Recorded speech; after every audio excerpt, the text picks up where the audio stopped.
કચ્છી ગુજરાતી સરિતામાના ચેનલમાં આપનું હાર્દિક સ્વાગત છે। આજે આપણે બનાવશું કાચી કેરીની ચટણી।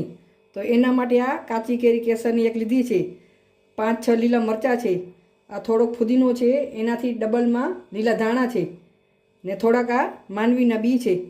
તો આપણે કેરીના કટકા કરી લઈએ। પહેલાં હવે કેરીના કટકા કરી દીધા છે, તો આપણે આ બધું મિક્સર જારમાં એડ કરી લઈએ। બધું આપણે स्वाद प्रमाणे अंदर मीठू एड कर लीए ने एने आपणे मिक्सर जार में पीसी लीए।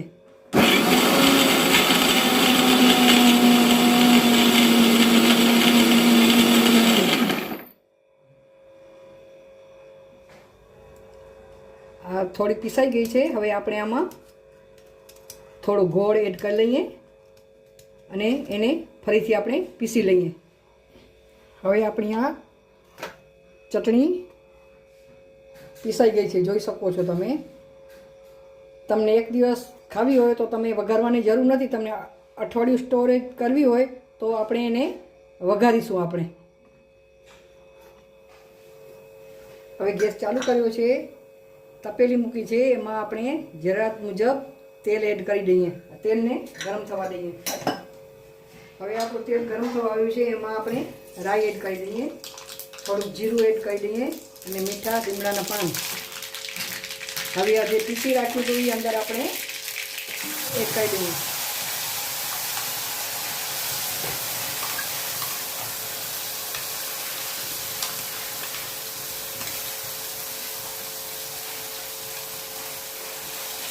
बराबर एने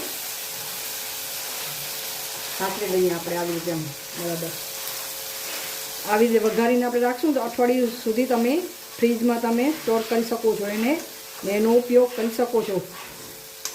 ઉનાળામાં તો આ કાચી કેરી અને ફુદીનાની ચટણી ખાવી ગમે તે રીતે એનો ઉપયોગ કરીને આપણે ખાવું જોઈએ। આ બાળકોને પણ બહુ ભાવશે। તમને સેજ ખાટી મીઠી જોતી હોય તો સેજ ગોળ નાખી શકો ને વધારે જોતી હોય તો તમારા સ્વાદ પ્રમાણે તમે ગોળ ઓછું વધારે કરી શકો છો।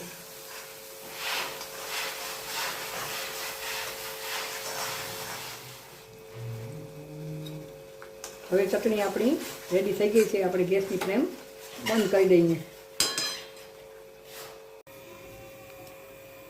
तैयार है अपनी आ काची केरीनी चटनी साथे फुदीनो ने धाणा। टेस्ट में बहुत सारी लागे छे। तमे आ जरूर थी बनावजो। तमने मारी रेसिपी सारी लागे तो मारा चेनल ने सब्सक्राइब करजो, शेर करजो, लाइक करजो, कमेंट करजो। तमारो खूब खूब आभार।